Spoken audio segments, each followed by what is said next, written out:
नमस्कार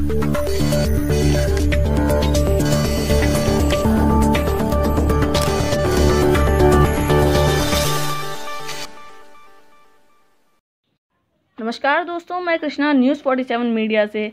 आज हम बात करने जा रहे हैं भगवान श्री हनुमान जी के जन्म के बारे में। एक बार भगवान इंद्र ऋषि दुर्वासा द्वारा आयोजित स्वर्ग में एक औपचारिक बैठक में भाग ले रहे थे। तब उस समय हर कोई एक गहन मंथन में डूबा हुआ था। पुलिकस्थली नाम की एक अप्सरा अनजाने में उस बैठक में विघ्न पैदा कर रही थी।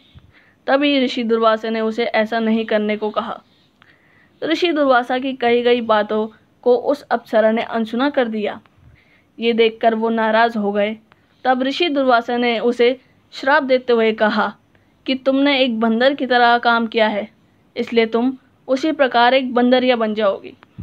ऋषि दुर्वासा के श्राप की बात सुनकर अप्सरा को अपनी गलती का एहसास हुआ और वह उनसे रोते हुए क्षमा मांगने लगी।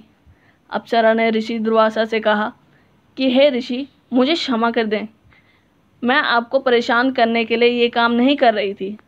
मुझे इस बात का तनिक भी अंदाज़ा नहीं था कि मेरी ऐसी मूर्खता का मुझे ऐसा परिणाम मिलेगा। ऋषि दुर्वासा ने उसकी विनम्र विनती को देखकर अप्सरा से कहा कि हे प्रिय, तुम रो मत। अगले जन्म में तुम एक भगवान से शादी करोगी, लेकिन वह एक बंदर होगा और तुम्हारा जो पुत्र होगा वह भी बंदर ही होगा, जो बहुत ही शक्तिशाली होगा और भगवान श्री राम का प्रिय भक्त होगा। यह सुनकर पुलिकस्थली ने ऋषि दुर्वासा को नमस्कार करते हुए दिए गए श्राप को स्वीकार कर लिया। तब माता अंजना का जन्म बंदर भगवान विराज से हुआ।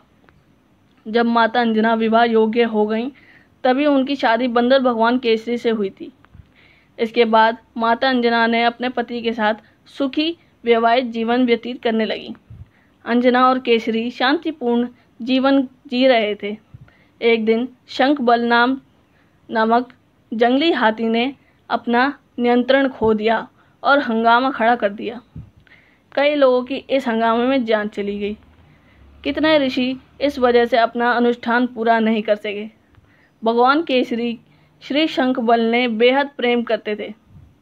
भगवान केसरी ने अपने प्रिय हाथी को जब मार डाला तो वह बहुत शोक में डूब गए।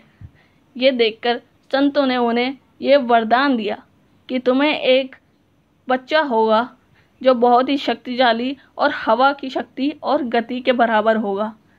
तब ये प्रकार भगवान केसरी के घर में माता अंजना श्री भगवान श्री हनुमान जी को जन्म दिया। यही उनके जन्म की कहानी है, इसलिए उन्हें अंजनी पुत्र और पवन पुत्र भी कहा जाता है। तो बने रहिए हमारे साथ न्यूज़ 47 मीडिया में ऐसे ही इंटरेस्टिंग कहानियों के लिए। नमस्कार।